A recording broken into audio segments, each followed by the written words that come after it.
भारत समंदर से तेल देखिए कैसे निकालता है। इसी साल 17 मई को ताउते नाम के तूफान ने जब अरब सागर में रफ्तार पकड़ी तो उसकी चपेट में ONGC के तेल के कुएं में काम करने वाले लोग भी आ गए। तेल का यह कुआं मुंबई के समंदर में काम कर रहा है। एक अनुमान के मुताबिक जिस वक्त तूफान ताउते ने वहां तबाही मचाई तब उस जगह पर करीब 800 लोग काम कर रहे थे। तूफान की रफ्तार लगभग 200 किलोमीटर प्रति घंटे थी। समंदर में 30 से 35 मीटर तक ऊंची लहरें उठ रही थी। इस सब के बीच करीब 800 लोगों की जिंदगी पर खतरा मंडरा रहा था। ऐसे मुश्किल मौके पर भारतीय नौसेना ने एक साहसिक रेस्क्यू ऑपरेशन चलाया। बेहद तेज हवा और ऊंची लहरों के बीच भी नेवी के हेलीकॉप्टर्स ने उड़ान भरी और सैकड़ों लोगों को सुरक्षित जगहों तक पहुंचाया। लेकिन लाख कोशिशों के बावजूद 89 लोग लापता हो गए। इनमें से 50 से ज्यादा लोगों के शव समंदर में खोजे गए, जबकि कई लोगों का कोई सुराग नहीं लग पाया, यानी वो लापता रह गए। यह हमारे देश में समंदर में हुआ अपनी तरह का बड़ा हादसा था। इन सब के बीच सवाल उठता है कि क्या तेल के कुओं पर काम करना वाकई इतना रिस्की है? क्या लोग वहां जान की बाजी लगाकर काम करते हैं? तेल के रिग या कुओं पर काम करने का तरीका क्या है? यानी कैसे भारत समंदर के भीतर से तेल निकालता है? इन सारे हम सवालों का जवाब जानने के लिए हमारे इस वीडियो को अंत तक जरूर देखिए।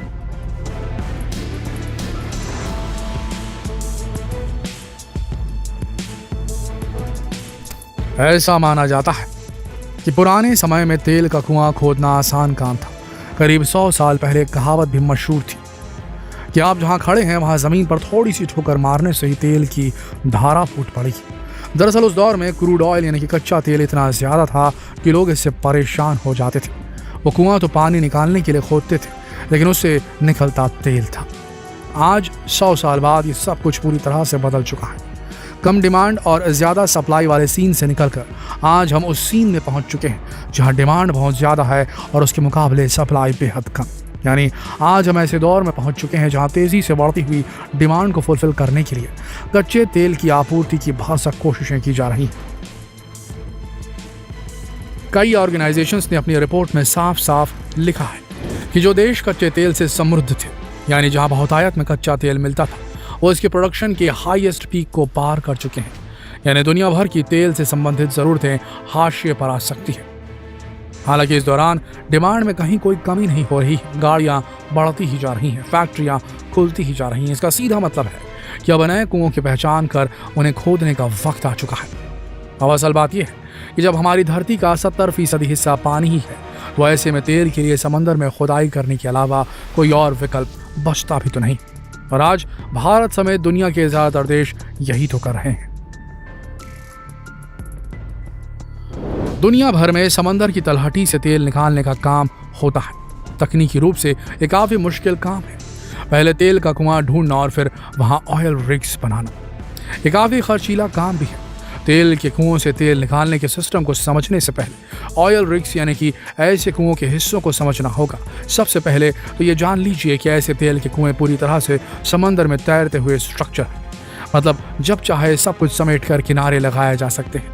हालांकि तेल के कुओं में बरसों बरस तक काम चलता रहता है। तेल के कुओं में मेनली 2 तरह के स्ट्रक्चर होते हैं। एक वो हिस्सा जहां तेल निकालने के लिए ड्रिलिंग वाला काम होता है, दूसरा वो जहां तेल निकालने वाले लोग रहते हैं।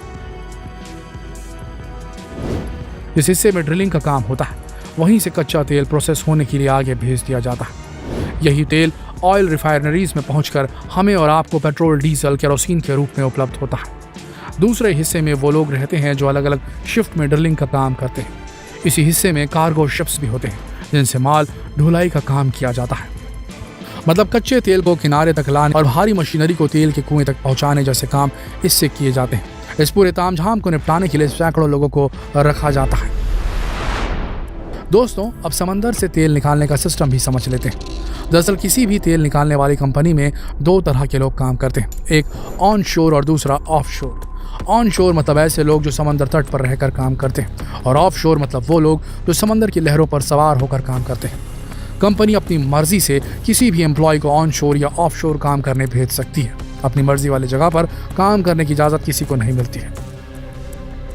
ऑन शोर एम्प्लॉयज़ को काम ज़्यादातर ऑफिस वर्क ही होता है, जबकि ऑफ शोर एम्प्लॉयज़ यानी कि ऑयल रिग्स पर जो काम करते हैं, इनका काम ड्रिलिंग से लेकर तेल को प्रोसेस करने तक का होता है। वैसे तो हर कंपनी के काम करने का तरीका अलग होता है, लेकिन हर ऑफ शोर लोकेशन पर ऑन ऑफ सिस्टम से ही ड्यूटी होती है। ऑन ऑफ ड्यूटी का सिस्टम मतलब आधा महीना काम किया, आधा महीना आराम किया।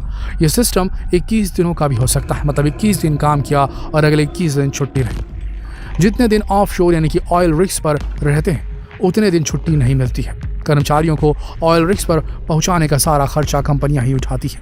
ये कंपनी अपने स्टाफ को रखने के लिए समंदर में तैरता हुआ छोटा शहर बसाती है। मुंबई तट के करीब तूफान में मारे गए ONGC के कर्मचारी ऐसे ही रिहायशी यूनिट्स में रहते थे। यहाँ स्टाफ्स के रहने के लिए बंक बेड लगे होते हैं। बंक बेड मतलब एक के ऊपर एक बने सीढ़ियों वाले बेड। जो लोग इन तेल के कुओं पर काम करते हैं वो यहीं रहते हैं। इनके खाने पीने के लिए सप्लाई लाइन किनारों से बनी रहती है, क्योंकि इन जगहों पर किचन में कोई खाना पकाया नहीं जा सकता, इसलिए फ्रोजन फूड ही इस्तेमाल किया जाता है। हालांकि इनके मनोरंजन के लिए टीवी रूम, कैरम और लूडो जैसे खेलों का इंतजाम जरूर रहता है। अब एक और बात जान लीजिए, जो लोग इन ऑयल रिग्स पर काम करते हैं उन्हें अपने पास मोबाइल रखने की इजाज़त नहीं मिलती, क्योंकि ऑयल रिग्स पर बहुत से काम सीक्रेट होते हैं। इसलिए तो कंपनियां सेफ्टी के लिहाज से ये वीडियो शूट करने की इजाज़त भी नहीं देती। यहाँ लैपटॉप, कंप्यूटर तो होते हैं, लेकिन इंटरनेट की सुविधा बहुत सीमित रखी जाती है। ऐसी जगहों पर कंपनी का इंट्रानेट काम करता है, जिसमें लिमिटेड वेबसाइट्स ही चलती है, कोई सोशल मीडिया साइट नहीं चलती। इन लोगों को काम काज के अलावा पानी में सर्वाइव करने की ट्रेनिंग भी दी जाती है, यानी अगर वो पानी में गिर गए तो खुद को कैसे बचा कर रखेंगे जब तक कि उन तक मदद न पहुंच जाए, ये सिखाया जाता है। हालांकि अगर तूफान आ जाए तो खुद को कैसे बचाएंगे ये समझना मुश्किल नहीं है। तो ऐसी होती है ऑयल रिग्स पर काम करने वाले लोगों की जिंदगी। उन्हें तेल के कुएं में काम करने के लिए ऐसे मुश्किल सिचुएशन से जूझना पड़ता है। दोस्तों, समंदर में जहाँ कहीं कच्चे तेल का भंडार मिल जाता है तो वहाँ फ्लोटिंग ऑयल रिग्स बना दिए जाते हैं। फिर समंदर की गहराई तक ड्रिलिंग की जाती है। कई बार तो ये खुदाई 1000 फीट तक भी होती है, और फिर जैसे ही कच्चा तेल मिल जाता है तो फिर सक्शन पाइप्स के जरिए तेल को खींचकर बाहर निकाल लिया जाता है।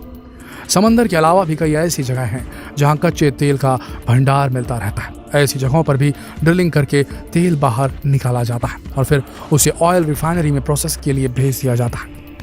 तो दोस्तों, उम्मीद है कि वीडियो में दी गई जानकारी से आपके ज्ञान में बढ़ोतरी ज़रूर हुई होगी। आप जान पाए होंगे कि तेल के कुओं में काम करना कितना मुश्किल होता है।